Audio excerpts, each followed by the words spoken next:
I sat in my car outside the house, engine off, hands trembling on the steering wheel. The receipt from the wash lay crumpled on the passenger seat. $28 for a service I'd never forget. Steam still clung to my skin beneath my clothes. I could smell them on me. Liam's cologne, Alex's soap, the faint scent of Ethan's shampoo. 5 different touches, 5 different mouths, 5 different ways my marriage had shattered in the span of an hour. Our house glowed yellow in the evening light. David would be inside, probably cooking dinner, maybe humming that off-key tune he always hummed when he chopped vegetables. Oblivious, trusting. I pressed my palms against my eyes. What had I done? It started so innocently. Just a wash on a Tuesday evening. I'd been driving past, noticed the sign, hand wash special, and pulled in on impulse. The Honda needed cleaning anyway. Liam approached first, 20 years old, with easy confidence. "Let me help you out," he'd said, opening my door, his hand briefly touching mine as I stepped onto the wet pavement. Then Alex appeared with his spray bottle, 22 and lean, wiping the windows in slow circles. When he reached across the windshield, his fingers brushed mine where I gripped the door frame. "Careful," Ethan had whispered, 25 and bold, steadying me as I moved through the hoses. His lips found my neck for just a moment, so quick I could have imagined it. Noah, 27, took my hand to guide me away from the spinning brushes. His thumb traced across my knuckles. Jake held my waist when I stumbled on the wet concrete, 30 and sure of himself. "Don't want you to slip," he'd murmured. Somewhere amid the soap and rinse, amid steam and water, and the intoxicating attention of 5 young men who saw something in me I'd forgotten existed, I'd crossed every line I'd ever drawn. Now I sat outside my house, a 29-year-old married woman who'd become someone I didn't recognize. How do you walk through your own door carrying a secret like that? I caught my reflection in the rearview mirror before getting out. My hair looked normal enough, a little damp, but I could blame the mist. My lipstick was gone, but I kept gloss in my purse.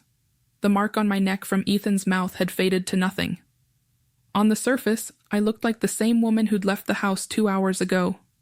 Inside, everything had changed. I walked up the driveway on unsteady legs, fumbling with my keys. The familiar weight of my wedding ring felt strange now, like it belonged to someone else. "Hey, beautiful," David called from the kitchen as I closed the door. "How was your afternoon?" I stood frozen in the entryway. Beautiful.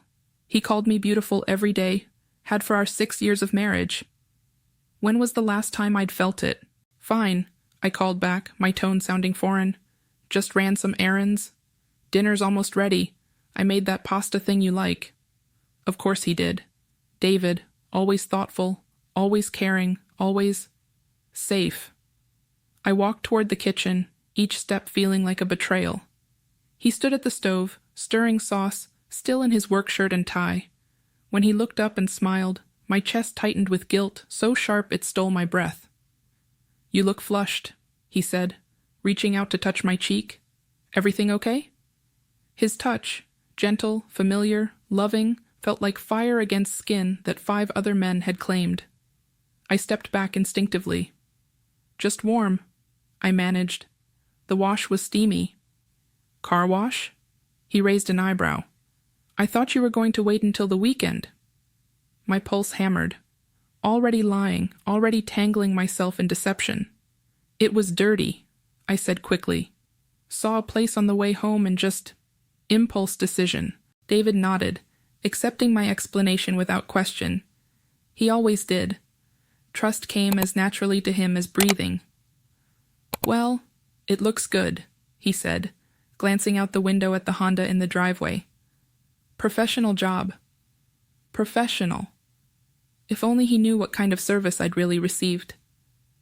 "I'm going to shower before dinner," I said, backing toward the stairs. "Don't be long. The sauce is almost perfect." I climbed the steps 2 at a time, desperate to wash away the evidence of my afternoon. But even as hot water poured over me, I knew some stains go deeper than skin. How many lies would it take to keep this secret buried? We sat across from each other at the kitchen table, the same spots we'd occupied for our 6 years together. David served the pasta with ceremony, proud of his sauce, asking about my day between bites. "So what else did you do?" he asked, twirling linguine around his fork. "Besides the washing adventure." Adventure. The word hit me like a slap. "Nothing much," I said, pushing food around my plate. "Drove around. Thought about things." "What kind of things?" David's eyes were warm, interested. He genuinely wanted to know about my afternoon, my thoughts, my life. The same David who brought me coffee every morning, who remembered the anniversary of our first date, who still held my hand during movies. "Just life stuff," I said lamely. He reached across the table and covered my hand with his. "You've been quiet lately. Everything okay with us?" Us. The word hung in the air like an accusation. There was no us anymore, not after what I'd done. There was David, good and trusting and innocent, and there was me, carrying the weight of betrayals. "We're fine," I lied. "Good." He squeezed my fingers. "I worry sometimes. You seem distant." Distant. If only he knew how far I'd traveled in a single afternoon. "Work stress," I said, grasping for any explanation that wasn't the truth. "Maybe we should take a trip," David suggested, his face brightening. "Remember that bed and breakfast in Vermont you wanted to try? We could go this weekend." A romantic getaway. Just the two of us, intimate and close, while I carried the secret of what other men had done to me just hours ago. "Maybe," I whispered. David smiled and returned to his dinner, satisfied with my non-answer. He told me about his day. A difficult client, a successful presentation, office gossip that usually made me laugh. Tonight I could barely focus on his words. "You're not eating," he observed. I looked down at my untouched plate. "Not very hungry." "The sauce isn't right, is it? I knew I should have used more garlic." Even now, even when I was the problem, David blamed himself. Good, sweet David, who deserved so much better than a wife who'd spent her afternoon in the arms of strangers. "The sauce is perfect," I said, forcing myself to take a bite. Everything's perfect. But perfect was exactly what we'd never be again. How long could I sit across from him, sharing meals and conversations and a bed, knowing what I knew about myself? David fell asleep easily, the way he always did. One moment he was telling me about tomorrow's meetings. The next his breathing had settled into the steady rhythm I'd listened to for our 6 years together. I lay beside him in the dark, staring at the ceiling, my phone glowing on the nightstand. 3 missed calls from my sister, 2 text messages I couldn't bring myself to read. Normal life continuing around me while I existed in this new reality. The digital clock read 11:47 p.m. 12 hours ago, I'd been a faithful wife. Now I was something else entirely. I replayed every moment from the wash, each touch burning fresh in my memory. Liam's hand steadying me. Alex brushing my fingers. Ethan's mouth on my neck. Noah guiding me through the maze of equipment. Jake's strong hands at my waist. Those men had seen something in me that I'd forgotten existed, something wild and wanted and alive. When had I stopped feeling alive in my own life? David shifted beside me, throwing an arm across my waist in his sleep. The gesture that usually comforted me now felt like a chain. I slipped out from under his arm and padded to the bathroom. In the mirror, I appeared like myself again. Clean hair, bare face, the same woman David had married. But behind my eyes lurked someone I didn't recognize. Someone capable of betrayal, of lies, of wanting things she shouldn't want.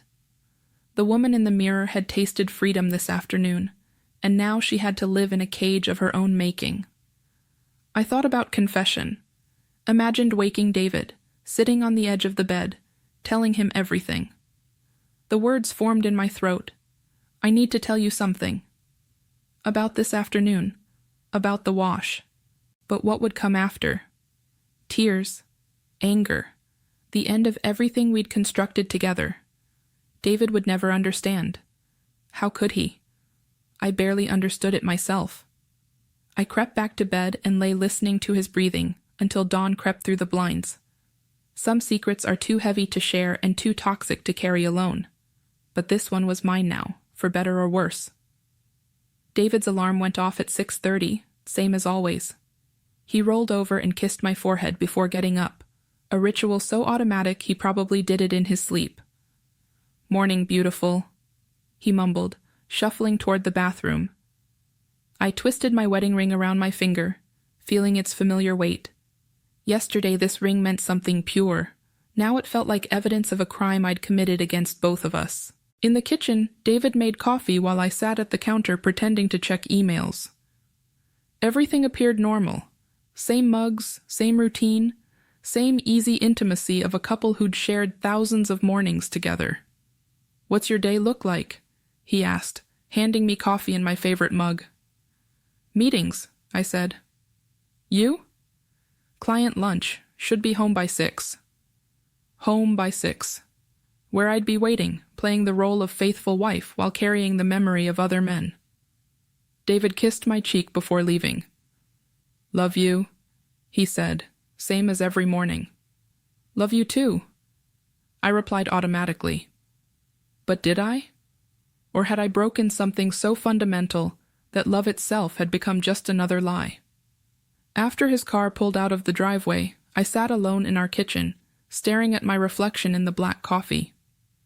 The woman looking back at me had crossed a line yesterday that couldn't be uncrossed. I thought about calling in sick, hiding in the house, avoiding the world. But that would only give me more time to think, to replay every moment, to drive myself crazy with guilt and regret. Instead, I got dressed for work, applied makeup to hide the shadows under my eyes, and prepared to face another day of pretending to be someone I used to be. The ring caught the morning light as I reached for my keys. Such a simple band of gold, but it carried the weight of promises I'd already broken. How many more mornings would I wake up beside David, wearing this ring, carrying this secret? How long before the weight of it crushed what was left of the woman I used to be? 3 weeks later, I drove past the wash again. The same sign hung in the window, "Hand wash special." And I could see figures moving around the bays, men with spray bottles and towels. I didn't stop. The receipt from that afternoon still lived in my purse, crumpled and faded but impossible to throw away. Sometimes I'd catch myself staring at it during meetings, remembering everything that $28 had bought me. David noticed the changes, of course. How could he not? I'd become a stranger in my own life, going through the motions of being his wife, while some essential part of me remained locked away with men whose last names I didn't even know. "You seem different," he said one evening over dinner. "Distant." "Just tired," I replied. The same excuse I'd been using for weeks, but tired wasn't the right word. Transformed, maybe. Haunted. Carrying the weight of a secret that grew heavier with each passing day. In the bathroom mirror, I practiced honesty. Imagined the conversation. "David, I need to tell you something about that wash." But the words died in my throat every time. Some confessions would destroy more than they'd heal, so I chose silence. Chose to carry the burden alone rather than share the pain. The cost revealed itself slowly, in the space that grew in our bed, in conversations that skimmed the surface of everything important. In the way I flinched when he touched me, not from lack of love, but from the weight of my own betrayal. David deserved better than half a wife, but half was all I had left to give. I pulled into our driveway and sat for a moment, looking at the house we'd bought together, the life we'd constructed. From the outside, everything appeared perfect. 2 cars, neat lawn, warm lights in the windows. Inside waited David, probably cooking dinner, probably humming his off-key tune. Still trusting, still loving, still believing in the woman I used to be. I touched the receipt in my purse one last time, then walked toward the entrance. Some prices are paid in installments, stretched across days and weeks and years. This was mine. To love him from a distance I could never explain. To wear my wedding ring while knowing what it truly meant now. The door opened before I could reach for the handle. "Hey, beautiful," David said, smiling that same warm smile. "How was your day?" "Fine," I said, stepping into the house that felt like both home and prison. "Just fine." Behind me, the receipt crinkled in my purse, a $28 reminder of the afternoon that changed everything. Some secrets we carry alone, some prices we pay in silence. This was both. David closed the door behind me, his hand briefly touching the small of my back, a gesture that once felt protective, now felt possessive. I moved away subtly, hanging my purse on the hook by the entryway, hyper-aware of the receipt nestled inside like evidence of a crime. "You seem tense," he observed, following me into the kitchen. "Everything okay at work?" "Just the usual chaos," I replied, opening the refrigerator to avoid his searching gaze. The cool air hit my face, and I pretended to study the contents while my mind raced. How many times had I stood in this exact spot, discussing mundane details of our days, while he kept his own secrets locked away? "I picked up dinner from Romano's," he said, moving to the counter where two familiar takeout bags sat. "Your favorite, the chicken parmesan." Of course he had. David was always thoughtful in these small ways, the kind of gestures that made his deception feel like a knife twisting deeper. It would have been easier if he were cruel, if he gave me obvious reasons to hate him. Instead, he continued being the man I fell in love with, making his betrayal feel like a personal failing on my part. "That's sweet," I managed, closing the refrigerator. "I'll just wash up first." In the bathroom, I stared at my reflection in the mirror. The woman looking back at me seemed like a stranger. Same brown eyes, same shoulder-length auburn hair, but something fundamental had shifted. There was a knowledge there now that couldn't be unknown, a weight that would forever change how I moved through the world. I splashed cold water on my face and tried to practice normal expressions. Smile. Look interested. Nod at appropriate moments. The performance of being a wife who didn't know her husband was living a double life. When I returned to the kitchen, David had set the table with our good plates, the wedding china we'd registered for 6 years ago. Another twist of the knife. He'd lit candles too, creating the intimate atmosphere that had once made me feel cherished.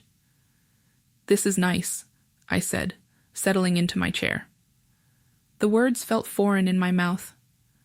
"I thought we could use a quiet evening together," he said, serving generous portions. "We've both been so busy lately." Busy.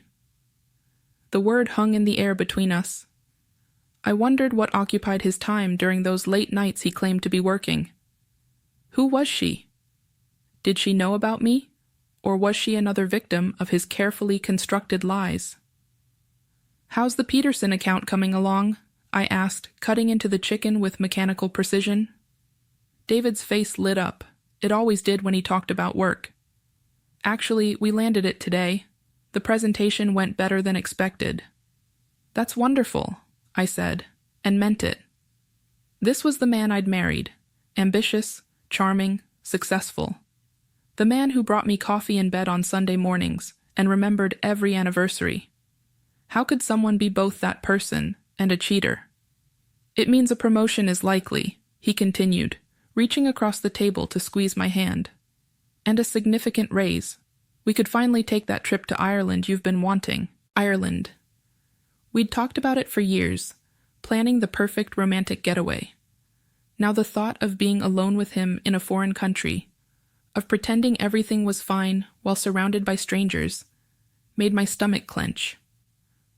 "That sounds amazing," I lied, letting him hold my hand while fighting the urge to pull away. The conversation continued through dinner. Safe topics, familiar rhythms. David told me about his colleague's upcoming wedding, and I shared gossip from the office. We were performing our marriage, going through the motions of intimacy, while I sat there knowing everything was a facade. After we finished eating, he insisted on cleaning up while I relaxed in the living room. I curled up on the couch where we'd spent countless evenings watching movies and planning our future, and tried to process the magnitude of what I'd discovered. The evidence was circumstantial, but damning. The receipt alone might have been explained away, but combined with all the small things I'd been ignoring, the secretive phone calls, the unexplained absences, the way he'd grown distant in recent months, it painted a clear picture. "Coffee?" David called from the kitchen. "Please," I replied, though the thought of caffeine made my already anxious stomach rebel. He joined me on the couch, handing me a mug in my favorite pattern, little blue flowers on white ceramic, a gift from his mother last Christmas. Another reminder of how intertwined our lives had become, how complicated this betrayal would make everything. "You're quiet tonight," he observed, settling beside me with his own mug. "Just thinking," I said, taking a careful sip of the too-hot coffee. "About what?" The question was casual, but I caught something in his tone. A slight tension that hadn't been there before. Was he suspicious? Had I given something away? "Work mostly," I said. "And how quickly things can change." He nodded thoughtfully. "Change can be good, though. Sometimes it forces us to reevaluate what's really important." The irony of his words wasn't lost on me. Here he was, talking about priorities while actively betraying the most important relationship in his life. "Do you ever think about what would happen if we lost each other?" I asked, surprising myself with the directness of the question. David set down his coffee mug and turned to face me fully. "What brought that on?" "I don't know. Maybe it's seeing so many couples around us getting divorced. Makes you realize nothing is guaranteed." "Sarah," he said, taking my hands in both of his. "I know I haven't been the most attentive husband lately. Work has been consuming, and I've let it take priority when it shouldn't. But I want you to know that you're everything to me. You're my anchor, my safe harbor. I can't imagine my life without you." The sincerity in his voice was devastating. Either he was the most accomplished liar I'd ever met, or some part of what he was saying was true. Maybe he did love me, even while betraying me. Maybe that's what made it worse. "I love you too," I whispered, and hated that it was still true. He leaned forward and kissed me then, soft and gentle, the way he had on our wedding day. For a moment, I let myself forget what I knew. Let myself sink into the familiar comfort of his embrace. But then reality crashed back, and I pulled away. "I'm tired," I said, standing abruptly. "I think I'll head to bed early." "I'll be up soon," he said, already reaching for the remote. "Just want to catch the news." I nodded and headed upstairs, leaving him in the soft glow of the television. In our bedroom, our sanctuary, I sat on the edge of the bed and finally allowed myself to cry. Quiet tears that wouldn't carry downstairs, wouldn't give me away. Tomorrow I would have to decide what to do with my knowledge. Confront him? Hire a private investigator? File for divorce? The options swirled in my mind, each one leading to the destruction of the life we'd built together. But tonight, I would lie in our bed beside the man who'd broken my heart and pretend I was still the woman who'd married him. I would wear my wedding ring and honor my vows, even while knowing he'd already broken his. Some betrayals happen in a single moment. Others unfold slowly, like flowers blooming in reverse. But all of them leave us changed, carrying new weight in places we didn't know could bear it. I changed into my nightgown and slipped under the covers, listening to the familiar sounds of David finishing his evening routine downstairs. Soon he would join me, and we would sleep side by side as we had for 6 years, separated now by an ocean of secrets and lies. The receipt in my purse downstairs seemed to pulse with significance. A $28 beacon of truth in a house built on deception. But truth, I was learning, was a luxury I might not be able to afford. Not yet. Not tonight.